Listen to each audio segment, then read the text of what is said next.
अंग्रेज अदालत में एक बच्चे पर केस चल रहा था। 15 साल का लड़का था। जज ने पूछा कि तुम्हारा नाम क्या है? लड़के ने कहा आजाद। जज साहब ने पूछा कि बताओ तुम्हारे पिता का नाम क्या है? लड़के ने कहा आजादी। जज ने पूछा तुम्हारा पता क्या है? लड़के ने कहा जेल। अंग्रेज जज था, गुस्सा हो गया और गुस्से में आकर के उस लड़के को 15 डंडे मारने की सजा दी। पेड़ से बांध करके उस लड़के पर बेंतें बरसाई जा रही थी। लड़का हर डंडे पर कह रहा था भारत माता की जय। जब सजा पूरी हो गई तो लड़के को जेल से रिहा किया गया और जाते समय जेलर ने उस लड़के को 3 आने पैसे दिए। लड़के ने गुस्से में वो पैसे जेलर के मुंह पर मार दिया। अगले दिन अखबार में उस लड़के की फोटो छपी, वो भी धांसू कैप्शन के साथ, और उस दिन के बाद से उस लड़के को हर कोई आजाद के नाम से जानने लगा। मैं बात कर रहा हूं पंडित चंद्रशेखर आजाद की, जिन्होंने कहा कि कोई भी मुझे जीते जी नहीं पकड़ सकेगा। और वो कहा करते थे कि दुश्मन की गोलियों का सामना करेंगे, हम आजाद थे, आजाद हैं, आजाद रहेंगे। नमस्ते दोस्तों, मेरा नाम है आरजे कार्तिक। स्वागत है आपका मेरी लर्निंग सीरीज सीखोगे नहीं तो जीतोगे कैसे में। देश प्रेम क्या होता है, आइए आज आपको सुनाते हैं कहानी पंडित चंद्रशेखर आजाद की। तो आइए इस कहानी को शुरू से शुरू करते हैं। सीताराम तिवारी और जगरानी देवी जी के घर पर 23 जुलाई 1906 को किलकारी गूंजी। जन्म हुआ चंद्रशेखर तिवारी का। चंद्रशेखर तिवारी जो आगे जाकर पंडित चंद्रशेखर आजाद के नाम से पूरी दुनिया में प्रसिद्ध हुए। माताजी बच्चे को संस्कृत का विद्वान बनाना चाहती थी, लेकिन चंद्रशेखर तिवारी साहब चाहते थे कि वो देश को अंग्रेजों से आजाद कराए। आजाद का प्लान आजादी का था। 1920 में मात्र 15 वर्ष की आयु में चंद्रशेखर आजाद गांधी जी के असहयोग आंदोलन से जुड़ गए थे। 14-15 साल की उम्र थी। लेकिन जब 1922 में चौरी चौरा जो घटना हुई, उसके बाद गांधी जी ने असहयोग आंदोलन वापस ले लिया। इस घटना से जो बाकी यंगस्टर्स का मोह भंग हुआ था, उसी तरीके से पंडित चंद्रशेखर आजाद का भी मोह भंग हो गया और वो गांधी जी की विचारधारा से थोड़ा अलग आ गए। जिसके बाद पंडित राम प्रसाद बिस्मिल, सचिंद्र नाथ सान्याल, योगेंद्र नाथ चटर्जी, इन्होंने 1924 में उत्तर भारत के, नॉर्थ इंडिया के जो क्रांतिकारी थे, इनको लेकर के एक दल का निर्माण किया जिसका नाम रखा हिंदुस्तानी प्रजातांत्रिक संघ।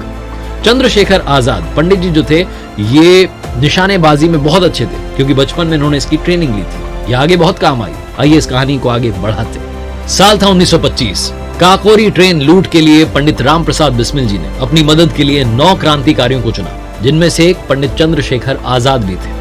लूट के बाद में पंडित चंद्रशेखर आजाद को जिम्मेदारी दी गई कि आप जो लूट की रकम है उसे सुरक्षित लखनऊ पहुंचाएं। जब ये क्रांतिकारी पकड़े गए, गिरफ्तार हुए, तो कानपुर से एक अखबार छपता था। उस अखबार का नाम था प्रताप, जिसके एडिटर थे गणेश शंकर विद्यार्थी, और उन्होंने अपने अखबार की जो हेडलाइन थी वो रखी थी भारत के 9 रत्न गिरफ्तार।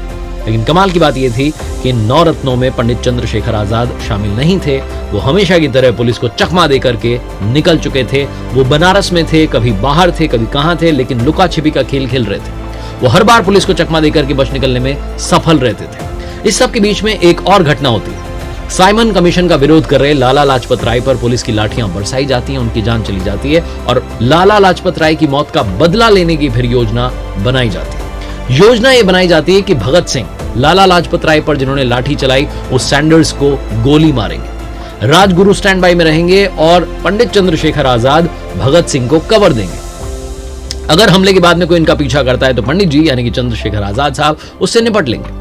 तो जैसे ही सैंडर्स अपने हेड कांस्टेबल चानन सिंह के साथ रवाना होता है अपनी मोटरसाइकिल पर, राजगुरु चीते की तरह उछल करके उसके सीने पर फायर करते हैं और उसके बाद भगत सिंह एक पेड़ के पीछे से कूदते हैं और एक के बाद एक 6 गोलियां सैंडर्स के सीने में उतार देते हैं। सैंडर्स उसी वक्त मर जाते हैं। भगत सिंह और राजगुरु दौड़ने लगते हैं, लेकिन जिस हेड कांस्टेबल चानन सिंह के साथ सैंडर्स वहां आया था, वो इन दोनों का पीछा करने लगता है और जैसी की योजना थी, कवर फायर के लिए पंडित जी वहां मौजूद होते हैं और सुरक्षित भगत सिंह और राजगुरु को वहां से निकाल लेते हैं। इस घटना के बाद क्रांतिकारियों ने डिसाइड किया कि वो सेंट्रल असेंबली में बम फेंकेंगे और उसके बाद में अपनी गिरफ्तारी देंगे।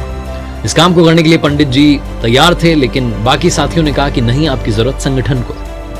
तो भगत सिंह ने कहा मैं ये काम करने के लिए तैयार हूं। पंडित जी इस बात के खिलाफ थे, लेकिन बाद में भगत सिंह ने, जब सेंट्रल कमेटी की इनकी मीटिंग हुई संगठन की, तो उसमें बाकी साथियों को मना लिया और भगत सिंह ने अपने बाकी साथियों के साथ मिलकर के काम किया, गिरफ्तारी दी, जेल चले गए। इस सब के बीच में पुलिस और ज्यादा पीछे पड़ गई पंडित चंद्रशेखर आजाद के कि अब तो इनको पकड़ना ही है, वरना ये पता नहीं क्या क्या करवाते रहेंगे। पंडित चंद्रशेखर आजाद को पुलिस चप्पे चप्पे पर ढूंढ रही थी, शहर शहर में ढूंढ रही थी। उनके घरों पर छापेमारी की जा रही थी। घर वालों के पास भी पैसे कम पड़ने लगे, तंगी आने लगी। जो पंडित जी का संगठन था उसमें अंग्रेज सरकार का पैसा लूटने का वाला तो पैसा आता ही था, साथ में चंदे का पैसा भी आता था। तो कुछ साथियों ने कहा कि पंडित जी इसमें से कुछ पैसा घर पर भेज दीजिए, उन्हें जरूरत होगी। इस बात पर पंडित चंद्रशेखर आजाद को गुस्सा आ गया। उन्होंने कहा कि अगर मेरे घर वाले आड़े आ रहे हैं आजादी के, उन्हें जाकर के गोली मार दो, वो कुर्बानी देने के लिए तैयार है। इतनी बड़ी बात उन्होंने सहजता से कह दी। काफी मेहनत के बाद में, पुलिस वालों की बहुत मेहनत हुई, उसके बाद में फाइनली वो दिन आया जब पुलिस वालों की मुलाकात हुई पंडित चंद्रशेखर आजाद जी से। और पंडित जी से मुलाकात भी क्यों हुई? क्योंकि पंडित चंद्रशेखर आजाद जी का एक साथी था जिससे कुछ दिन पहले बहस हो गई थी, और इसी बहस के कारण उसने गद्दारी कर ली। उसने पुलिस वालों को बता दिया कि प्रयाग के अल्फ्रेड पार्क में छिप करके बैठे हैं पंडित चंद्रशेखर आजाद, जिन्हें आप ढूंढ रहे हैं। वहां पर बैठे हैं पंडित जी अल्फ्रेड पार्क में, जाओ जाकर के पकड़ लो। साथी की गद्दारी के बारे में और फौज की फौज आ गई इसके बारे में उन्हें अंदाजा नहीं था। पंडित जी को अपने एक साथी के साथ बैठे हुए थे, चारों तरफ से गोलियां दनादन चलने लगी। पंडित चंद्रशेखर आजाद ने अपने साथी से कहा कि तुम निकलो फटाफट, मैं तुम्हारे लिए कवर फायर करता हूं। अपने साथी को गोली ना लग जाए इसी तरीके से गोली चलाते हुए अंग्रेजों को वो हर गोली का जवाब देते रहे। तकरीबन 20 मिनट तक वो सैकड़ों अंग्रेजों की फौज से लोहा लेते रहे अकेले। और जब उन्हें मालूम चला कि उनकी पिस्तौल में अब आखिरी गोली बची है, तो उन्हें वो वादा याद आ गया कि ब्रिटिश सरकार से फांसी पर नहीं चढ़ूंगा, इनके हाथ नहीं आऊंगा। उन्होंने खुद को गोली मार ली। वो वादा निभाया और जाते जाते उन्होंने वो शेर बोला। उन्होंने कहा कि दुश्मन की गोलियों का हम सामना करेंगे, आजाद ही रहे हैं, आजाद ही रहेंगे। पंडित चंद्रशेखर आजाद को बारंबार नमन।